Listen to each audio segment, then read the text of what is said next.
श्री विष्णु भगवान की जय। नमस्कार भक्तजनों, आज आपका एक बार फिर से स्वागत है हमारे चैनल आध्यात्मिक एस्ट्रो में। आज की कथा में आप श्रवण करेंगे फाल्गुन मास के कृष्ण पक्ष में आने वाली विजया एकादशी की व्रत कथा। आप सभी भक्तजन कथा को श्रद्धा पूर्वक श्रवण करिए। उससे पहले यदि आप हमारे चैनल पर पहली बार कथा श्रवण कर रहे हैं, आपसे विनती है कृपया आप हमारे चैनल को जरूर सब्सक्राइब करें। बोले विष्णु भगवान की जय। विजया एकादशी की व्रत कथा। इन कथाओं में अर्जुन को इतना आनंद आ रहा था कि उनका मन तृप्त नहीं हो रहा था। जया एकादशी की कथा सुनने के बाद वह बोले कि हे मधुसूदन, फाल्गुन मास के कृष्ण पक्ष की एकादशी का क्या नाम है तथा इसके व्रत की क्या विधि है? कृपया करके मुझे इसके विषय में विस्तार से बताएं। भगवान श्री कृष्ण बोले, हे पार्थ, फाल्गुन मास के कृष्ण पक्ष की एकादशी का नाम विजया है। उसके व्रत के प्रभाव से मनुष्य को विजय मिलती है। उस विजया एकादशी के महात्म्य के श्रवण व पठन से समस्त पाप नष्ट हो जाते हैं। एक समय देवर्षि नारद ने जगत पिता ब्रह्मा जी से कहा, हे ब्रह्मा जी, आप मुझे फाल्गुन मास के कृष्ण पक्ष की विजया नामक एकादशी का व्रत विधान बताने की कृपा करें। ब्रह्मा जी बोले, हे पुत्रो, विजया एकादशी का व्रत प्राचीन तथा नवीन पापों को नष्ट करने वाला है। इस एकादशी की विधि मैंने आज तक किसी से नहीं कही, किंतु तुम्हें बताता हूँ। यह समस्त मनुष्यों को विजय प्रदान करती है। अब विस्तृत कथा सुनो। त्रेता युग में मर्यादा पुरुषोत्तम श्री रामचंद्र जी को जब 14 वर्ष के लिए वनवास हो गया, तब वह श्री लक्ष्मण जी तथा माता सीता सहित पंचवटी में निवास करने लगे।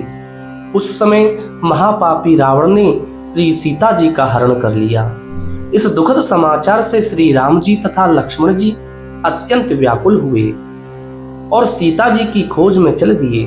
घूमते घूमते वे मरणासन्न जटायु के पास जा पहुंचे। जटायु ने उन्हें सीता जी के हरण का पूरा वृतांत सुनाया और भगवान श्री राम जी की गोद में प्राण त्याग कर स्वर्ग को चला गया। कुछ आगे चलकर राम लक्ष्मण जी की सुग्रीव के साथ मित्रता हो गई और वहां उन्होंने बाली का वध किया। श्री हनुमान जी ने लंका में जाकर सीता जी का पता लगाया और सीता जी से श्री रामचंद्र जी तथा सुग्रीव की मित्रता का वर्णन किया। वहां से लौटकर हनुमान जी श्री रामचंद्र जी के पास आए और अशोक वाटिका के सब समाचार कहे। तब श्री रामचंद्र जी ने सुग्रीव की सहमति से बानरों तथा भालुओं की सेना सहित लंका को प्रस्थान किया। जब श्री रामचंद्र जी समुद्र के किनारे पहुंच गए, तब उन्होंने अगाध मगरमच्छों से युक्त समुद्र को देखकर श्री लक्ष्मण जी से कहा कि हे लक्ष्मण, इस अगाध अनेक जीवों से युक्त समुद्र को किस प्रकार पार कर सकेंगे? तब श्री लक्ष्मण जी बोले, हे भ्राता, आप पुराण पुरुषोत्तम आदि पुरुष हैं, आप सब कुछ जानते हैं। यहाँ से करीब आधा योजन की दूरी पर कुमारी द्वीप में वकदाल्भ नामक मुनि रहते हैं। उन्होंने अनेक नाम के ब्रह्मा देखे हैं। आप उनके पास जाकर अपनी विजय के उपाय पूछिए। लक्ष्मण जी के वचनों को सुनकर श्री रामचंद्र जी वकदाल्भ ऋषि के आश्रम में पहुंचे और उन्हें प्रणाम करके बैठ गए। मुनि ने मनुष्य का रूप धारण किए हुए पुरुषोत्तम से पूछा, हे श्री राम, आप किस इच्छा से यहाँ आए हैं? श्री राम जी बोले, हे महर्षि, मैं अपनी सेना सहित यहाँ आया हूँ और राक्षसों को जीतने के उद्देश्य से लंका जा रहा हूँ। आप कृपा कर समुद्र को पार करने की कोई विधि बताइए। इसी इच्छा से मैं आपके पास आया हूँ। वकदाल्भ ऋषि बोले, हे राम जी, मैं आपको एक उत्तम व्रत बतलाता हूँ, जिसे करने से आपको विजय ही विजय प्राप्त होगी। ऐसा कौन सा व्रत है महामुने, जिसके करने से हर क्षेत्र में विजय श्री प्राप्त होती है? उत्सुक होकर श्री राम जी ने पूछा। तब महर्षि श्री वकदाल्भ बोले, हे मर्यादा पुरुषोत्तम, फाल्गुन मास के कृष्ण पक्ष की विजया एकादशी का व्रत करने से आप अवश्य ही समुद्र के पार हो जाएंगे और युद्ध में भी आपकी विजय होगी। श्री राम जी इस व्रत के लिए दशमी के दिन स्वर्ण, चांदी, तांबे या मिट्टी का एक कलश बनावें। उस कलश को जल से भरकर तथा उस पर पंच पल्लव रखकर उसे वेदिका पर स्थापित करें।